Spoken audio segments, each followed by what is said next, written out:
Greetings and blessings, YouTube. This is John the Jansenist, and this evening I'm going to be discussing a topic that is pretty widely discussed, but maybe not in the same way that I'm going to be talking about it tonight, and that is the issue of abortion.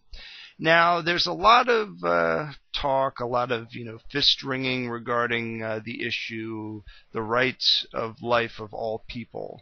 But I think there is an angle that is missing from this discussion, and that is the issue of population demographics, cultural demographics, to be more precise. And I have provided a link in the description to a website that is the home site for a documentary that was released fairly recently titled Demographic Winter, and the website is demographicwinter.com. And it goes into some rather alarming cultural trends, population trends in Europe, in Asia, and also in the United States. And it talks about the decline of people that are of a more modern sensibility, the people that have essentially built the current system that we enjoy, a system where we have things like computers and electronics to make our lives easier, and where production is much easier with the assistance of this technology.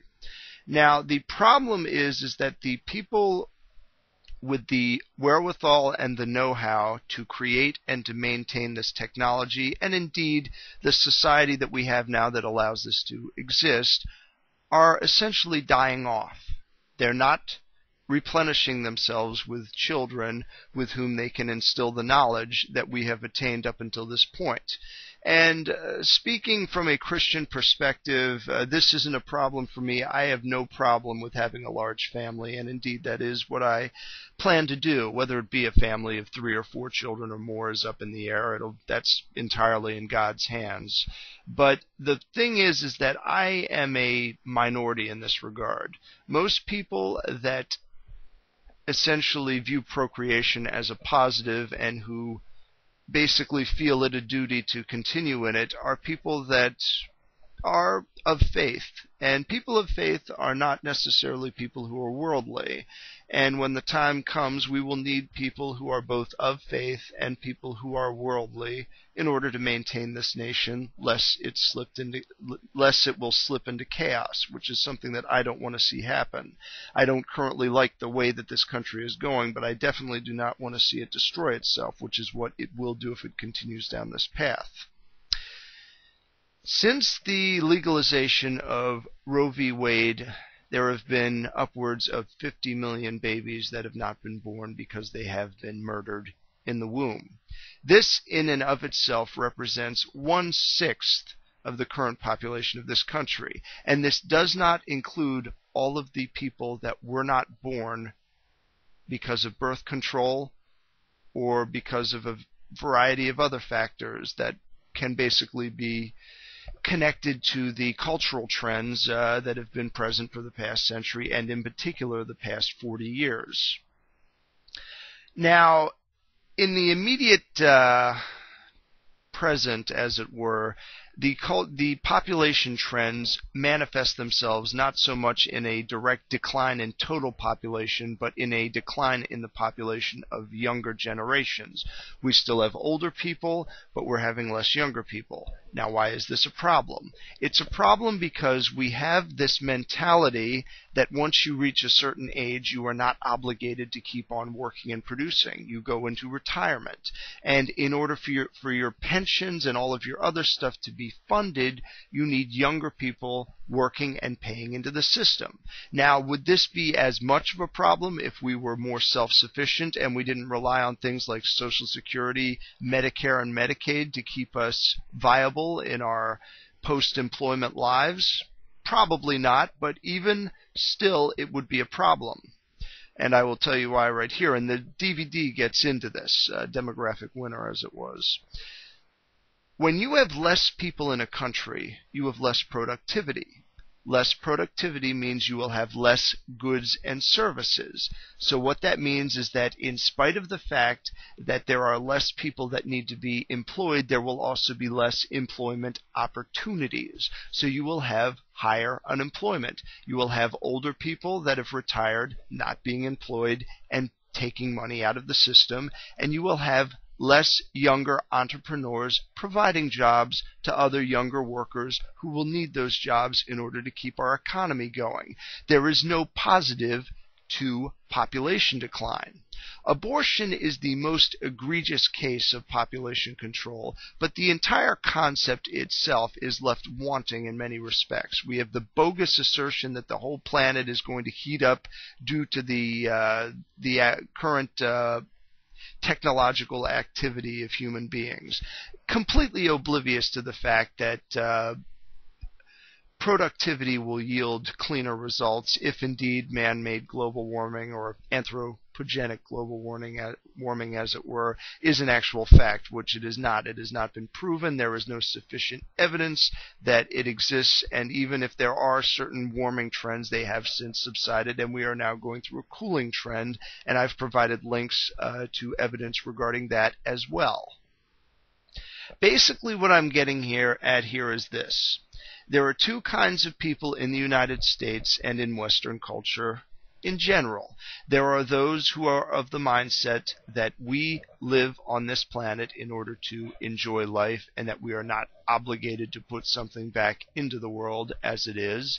And those are the people that are dying off. And the other people are people of faith. People of faith view it as their obligation to raise children and to continue the nation that they live in.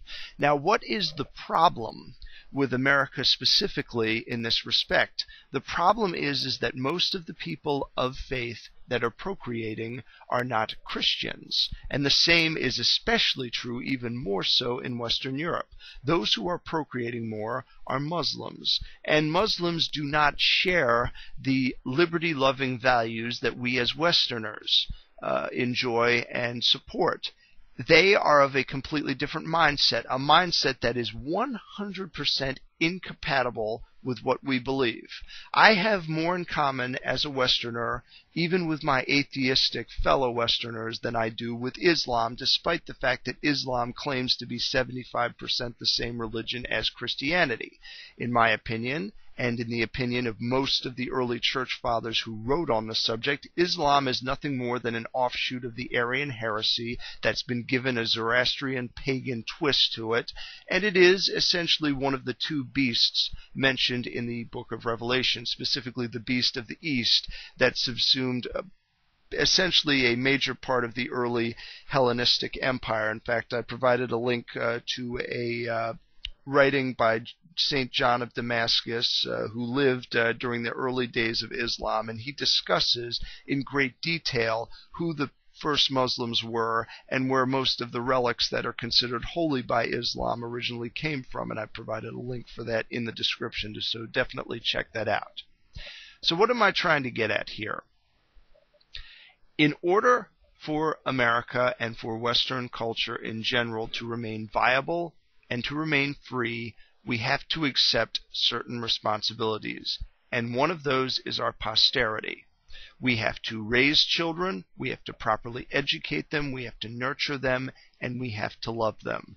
That is all there is to it, and unfortunately that just seems a little bit too complicated for most secular thinkers, with the exceptions of the ones that provided this documentary, Demographic Winter. I definitely recommend visiting the site. I will provide a link to a YouTube version of the documentary that is free to watch, but if you feel the same way that I feel when watching this, and if you understand the way I understand what is going on right now, I strongly suggest supporting this effort and buying the DVD.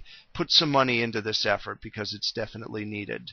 And I have sent this video as a response to a particular YouTube user by the name of Gerard Paul, who goes by the Pro-Life Guy. He is a person who is very much at the forefront of dealing with the abortion issue, and I am happy to be a subscriber and a supporter of his, and I hope that he will be making more videos in the future, because he has done a lot of good work exposing the evils of abortion and convincing people not to go through with them and to continue providing future generations for this great country that we all live in. So my hat's off to Gerard Paul and to all of you, my viewers, who have been following me and who have been supporting me thus far, and I look forward to providing you with more videos in the future. Until then, in nomine Patris et Filii et Spiritus Sancti, God be with you.